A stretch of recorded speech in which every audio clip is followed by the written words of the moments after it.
Good morning, everybody. Now, one of the most shocking things to me after the whole lockdown period is that people are too willing to forget what has happened.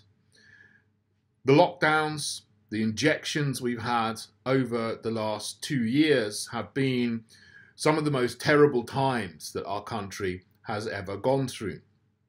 And everyone will now admit, even if they were totally for it at the time, that it has destroyed tens of thousands of businesses. It's ruined or put back the education of millions of children. It's affected the mental health of millions of people. And the so-called health service that we have in this country has actually been taken over and used to do the exact opposite of healthcare, and that's exemplified no less poignantly than in the use of midazolam to put a lot of elderly people on the so-called Liverpool end-of-life care pathway.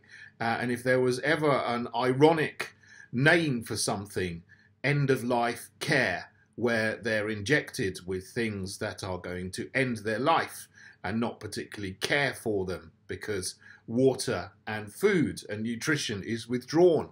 It's a horrible thing to do to elderly people, often who didn't know what was happening, who were then given a piece of paper to say that they agreed to non-resuscitation orders. This happened in the UK, and over 10,000 people were sent from hospitals to care homes where they weren't cared for at all, apart from to be injected with midazolam. Now, the health secretary at the time was Matt Hancock.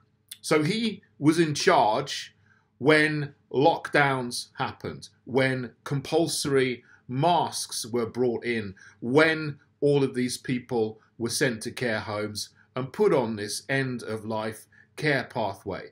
He should be held accountable for his actions.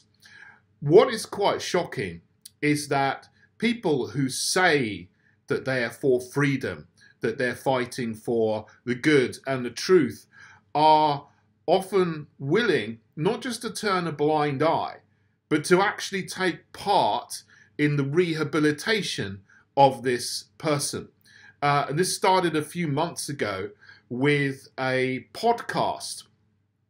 Some of you may have seen it, with a couple of people, a man and a woman, who did a really nice soapy back rub interview with him, all about his opinions about cryptocurrency.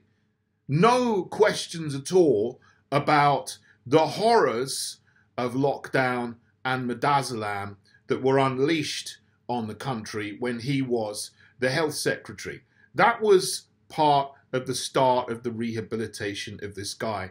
And now he's in the jungle doing whatever, celebrity in the jungle. And the newspapers today, this morning, with everything else that's going on in the world that is so important for our everyday lives, are focusing on this stupid celebrity in the jungle contest. I don't even, that's not his even real name. I don't even know what's real, the name, the full title of the show. I don't watch it. I've never watched it, and I'm certainly not watching it now. This is just simple bread and circuses. While Rome burns, we're being presented with this ridiculously stultifying entertainment, as it's called, to lower our mental capacity and to make a celebrity out of somebody who should actually be in a Nuremberg trial. And what irks me more than this, you understand, you expect the mainstream media to be engaged in this kind of thing because they are all the time doing psychological operations to try to mold your mind and to get you to accept certain narratives rather than simply reporting the facts in the news. We know that. So putting this guy in the jungle and making a celebrity out of him, even though he's a politician who was in charge when all these terrible things happened, You expect the mainstream media to do this. But what you don't expect is people who present themselves as arbiters of freedom and truth to say that they're voting for him to own the lefties and things like this, which is what I've seen on social media a lot the last couple of days.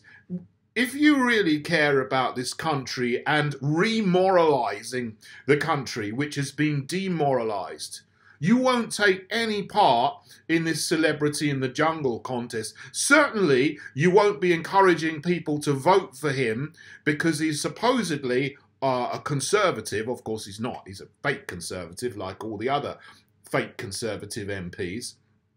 And you won't be giving him soapy back rub interviews in order to try to rehabilitate him.